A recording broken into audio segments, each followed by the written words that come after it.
Assalamualaikum warahmatullahi wabarakatuh. Perkenalkan, saya Arsy Ramadanti, mahasiswa semester 7, Program Studi Ekonomi Syariah, Fakultas Ekonomi dan Bisnis Islam, Institut Agama Islam Negeri Pontianak.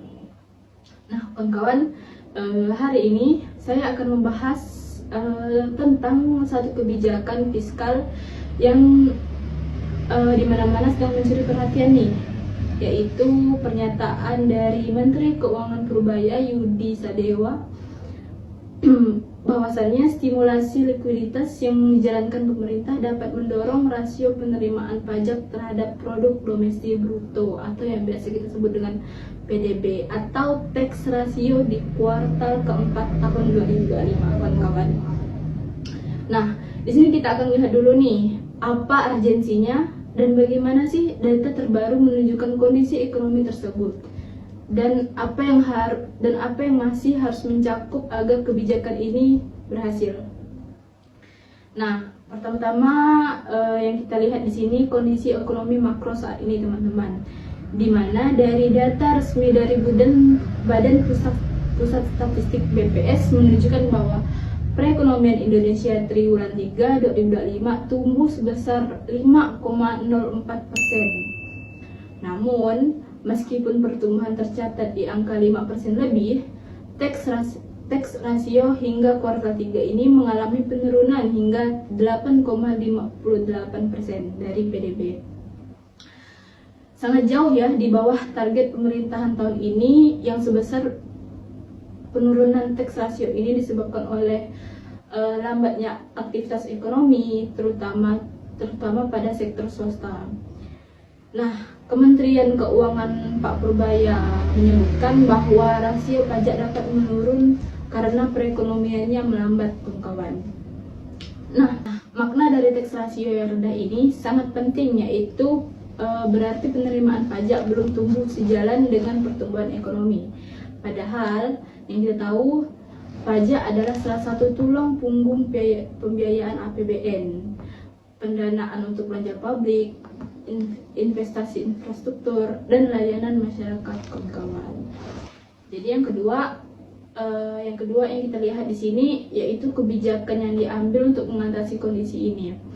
Purbaya menyebutkan bahwa pemerintahan telah mengelontarkan stimulus likuiditas kepada bank-bank himbara senilai 200 triliun rupiah untuk mendorong sektor real dan optimistis bahwa kebijakan ini akan memperbaiki rasio pajak pada kuartal 4. Nah, tujuannya ini ialah jika sektor real ini bergerak lebih cepat, misalnya konsumsi, investasi, ekspor, maka aktivitas ekonomi ini menguat dan penerimaan pajak juga meningkat, kawan-kawan. Nah, contohnya, bila pertumbuhan PDB menjadi lebih dinamis, maka basis melebar dan pemerintahan dapat memungut pajak lebih besar terhadap aktivitas ekonomi. Nah, hal ini juga sesuai nih dengan evaluasi bahwa sektor real bisa menaikkan rasio pajak hingga 0,5% sampai 1% terhadap PDB. Nah, kawan-kawan, dengan demikian stimulus likuiditas ini tidak hanya untuk mendorong pertumbuhan ekonomi, tetapi juga sebagai alat untuk memperkuat basis penerimaan negara melalui pajak. Nah, sekarang mari sama-sama kita melihat dan menganalisis nih, mengapa sih kebijakan ini signifikan dan apa data pendukungnya, kawan-kawan. Nah, yang pertama tuh pertumbuhan PDB dan target, yang dimana pemerintah menetapkan target pertumbuhan PDB sekitar 5,2% untuk tahun 2025.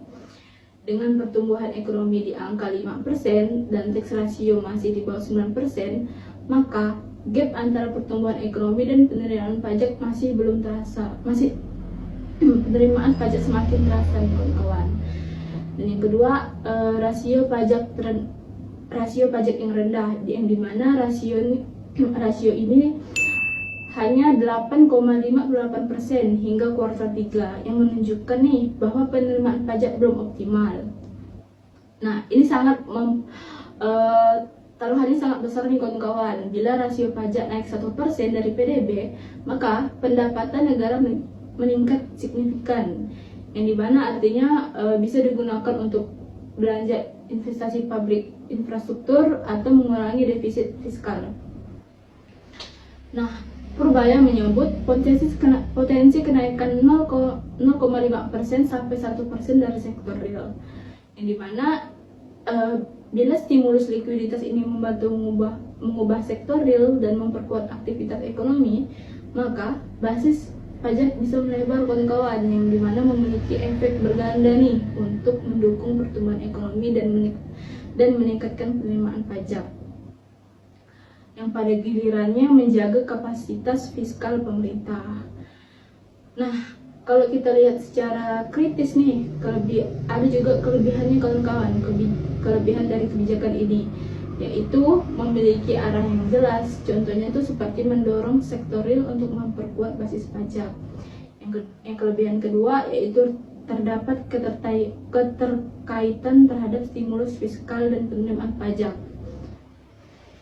sehingga penguatan sinergi antara belanja dan penerimaan negara meningkat kawan-kawan. Nah, yang ketiga data menunjukkan adanya ruang besar untuk meningkatkan rasio pajak, sehingga kebijakan ini nih sangat masuk akal dan dapat diterima.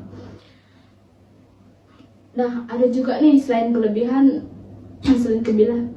ada juga kekurangan dan tantangan dari kebijakan yang diambil, yaitu salah satunya sektor swasta dan aktivitas ekonomi masih lesu, yang dimana pertumbuhan masih 5,04% menunjukkan perbaikan, namun belum melesat jauh kawan-kawan. Bila perekonomian tidak bergerak cepat pada kuartal 4, rasio pajak mungkin sulit untuk naik dan signifikan. Kedua, pendidikan dan administrasi pajak masih menjadi kendala. Bila basis pajak ini tidak terjadi kekacauan seperti kebutuhan, digitalisasi, dan sistem pajak, maka pertumbuhan pajak ini akan tertinggal. Yang ketiga, ketergantungan terhadap stimulus bisa menimbulkan kerapuhan bila stimulus tidak terdistribusi efektif ke sektor produktif. Jadi kebijakan pemerintah melalui stimulus likuiditas ini untuk mendorong rasio pajak adalah langkah yang tepat dan relevan dalam kondisi saat ini.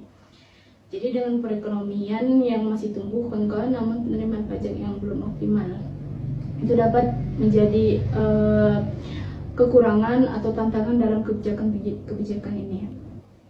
Jadi untuk mencapainya perlu diperhatikan dalam 3 aspek, yaitu dimana efektivitas stimulus sehingga sektor benar-benar bergerak. Kedua, perluasan basis pajak dan peningkatannya. Yang ketiga tuh pemantauan dan evaluasi agar kebijakan ini tidak sia-sia kawan-kawan. Nah, mungkin itu 3 hal yang menjadi penggerak dalam terkendalanya kebijakan ini. Jadi untuk video kali ini kita lihat data kunci pertumbuhan ekonomi ini pada kuartal 3 2025 sebesar 5,04%, tax ratio sebesar 8,58%, stimulus likuiditas senilai 200.000 triliun rupiah, dan potensi kenaikan tax ratio sebesar 0,5 sampai 1% kawan-kawan. Nah, saya berharap dengan adanya video ini memberi pemahaman lah yang lebih tentang bagaimana sih kebijakan fiskal dan pajak saling terkait dalam menjaga stabilitas dan pertumbuhan ekonomi Indonesia. Nah, mungkin itu saja yang bisa saya simpulkan dalam video ini. Terima kasih telah menonton. Jangan lupa sukai, bagikan, dan berlangganan untuk update ekonomi di video-video lainnya. Terima kasih, saya ucapkan. Wassalamualaikum warahmatullahi wabarakatuh.